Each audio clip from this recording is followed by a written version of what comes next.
കണ്ണടയ്ക്കുമ്പോൾ അവസാനമായി ഓർക്കുന്നത് ആ ഒരു മുഖമാണോ? നിങ്ങൾ എത്ര മറക്കാൻ ശ്രമിച്ചാലും അവരുടെ ഓർമ്മകൾ നിങ്ങളെ വിട്ടു പോകുന്നില്ലേ? നിങ്ങളുടെ ജീവിതത്തിലും ഇതുപോലെ പ്രിയപ്പെട്ട ഒരാളെക്കുറിച്ചുള്ള ചിന്തകൾ എപ്പോഴും അലട്ടാറുണ്ടോ? ഹലോ കൂട്ടുകാരെ, നമസ്കാരം. മൈൻഡ് ആൻഡ് മിററിലേക്ക് എല്ലാവർക്കും സ്വാഗതം.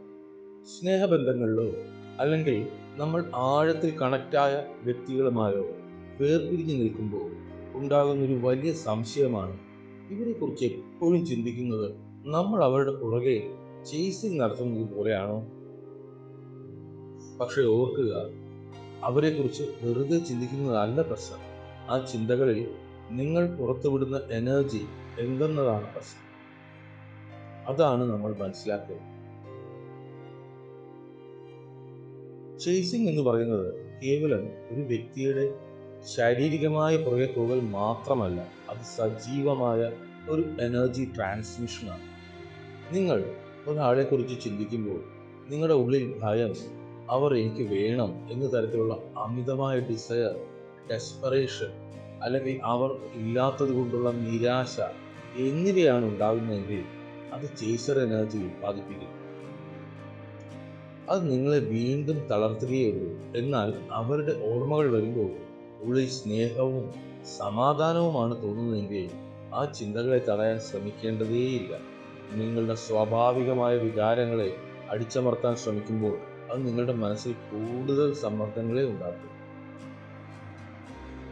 അങ്ങനെയെങ്കിൽ ഇത്തരം വൈകാരികമായ സെപ്പറേഷൻ പീരീഡും ഓവർ തിങ്കിങ്ങിൻ്റെയും കാലഘട്ടത്തിൽ നമ്മൾ യഥാർത്ഥത്തിൽ എന്താണ് ചെയ്യേണ്ടത്?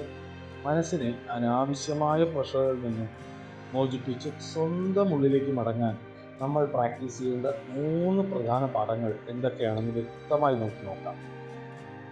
ഒന്നാമതായി, ചിന്തകളെ പ്രതിരോധിക്കാതിരിക്കുക. നമ്മളിൽ ഭൂരിഭാഗം ആളുകളും ചെയ്യുന്നൊരു തെറ്റുണ്ട്. ഒരാളുടെ ഓർമ്മകൾ വരുമ്പോൾ അയ്യോ, ഞാൻ അവരെക്കുറിച്ച് വീണ്ടും ചിന്തിച്ചു പോയല്ലോ എന്ന് വിചാരിച്ച് സ്വയം കുറ്റപ്പെടുത്തുകയോ ആ ചിന്തകളെ ബലമായി തടയാൻ ശ്രമിക്കുകയോ ചെയ്യും. എന്നാൽ മനസ്സിലാക്കുക, നിങ്ങൾ ഒരു ചിന്തയെ എത്രത്തോളം എതിർക്കുന്നുവോ അത്രത്തോളം ശക്തമായി അത് തിരിച്ചു വരും. അതിനു പകരം ഓർമ്മകൾ വരുമ്പോൾ ഒരു സാക്ഷിയെ പോലെ അതിനെ നോക്കിക്കാണുക. ഓക്കെ, ഈ ചിന്ത എൻ്റെ മനസ്സിൽ വരുന്നുണ്ട് എന്ന് സമ്മതിക്കും. അവർക്കൊപ്പമുള്ള നല്ല നിമിഷങ്ങളെ സ്നേഹത്തോടെ മാത്രം ഓർക്കുക, അല്ലാതെ നിരാശയോടെ ആകരുത്. രണ്ടാമതായി, നിരുപാധികമായ സ്നേഹം അഥവാ അൺകണ്ടീഷണൽ ലവ് വളർത്തിയെടുക്കുക. ഇവിടെയാണ് നമ്മൾ ചേസർ എനർജിയിൽ നിന്നും ഇൻഡിപെൻഡൻ്റായി അവർ എനിക്ക് തിരികെ വേണം, അവർ എന്നോട് സംസാരിക്കണം എന്നൊക്കെയുള്ള നിബന്ധനകൾ ഉള്ളിൽ വച്ച് സ്നേഹിക്കുമ്പോഴാണ് പ്രതീക്ഷകളും വിഷമങ്ങളും ഉണ്ടാകുന്നത്.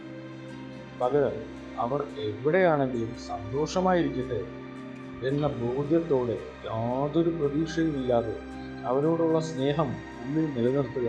അതിനോടൊപ്പം തന്നെ നിങ്ങളുടെ സമയം നിങ്ങളുടെ സ്വന്തം വളർച്ചയ്ക്കായി ഉപയോഗിക്കുക. നിങ്ങളുടെ സന്തോഷം മറ്റൊരാളിലും തളച്ചിടരുത്. മൂന്നാമതായി, നിങ്ങളുടെ മനോഭാവം പൂർണ്ണമായും മാറ്റിയത്. എനിക്ക് എൻ്റെ ജീവിതത്തിൽ ഏറ്റവും പ്രിയപ്പെട്ടത് നഷ്ടപ്പെട്ടു എന്ന നെഗറ്റീവ് ചിന്തയിൽ നിന്ന് ഈ ഒരു വേർപിരിയൽ എന്നെ കൂടുതൽ ശക്തനാക്കാനും എന്നെ തന്നെ തിരിച്ചറിയാനും വേണ്ടിയുള്ളതാണ് എന്നുള്ള ഒപ്റ്റിമിസ്റ്റിക് ചിന്താഗതിയിലേക്ക് മാറുക. ജീവിതത്തിലുണ്ടാകുന്ന ഏതൊരു തിരിച്ചടിയും നമ്മളെ തകർക്കാനല്ല, മറിച്ച് നമ്മുടെ ബോധത്തെ അടുത്ത തലത്തിലേക്ക് ഉയർത്താനാണ് വരുന്നത് എന്ന് തിരിച്ചറിയുക.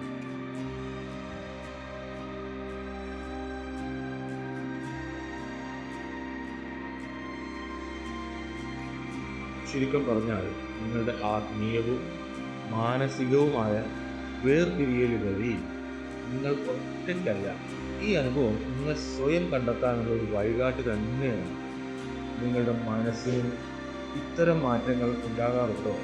താഴെ കമൻറ്റിൽ പങ്കുവയ്ക്കൂ. വീഡിയോ ഇഷ്ടമായെങ്കിൽ ലൈക്ക് ചെയ്യാനും ചാനൽ സബ്സ്ക്രൈബ് ചെയ്യാനും മറക്കരുത്. അടുത്ത വീഡിയോയിൽ കാണാം കേട്ടോ.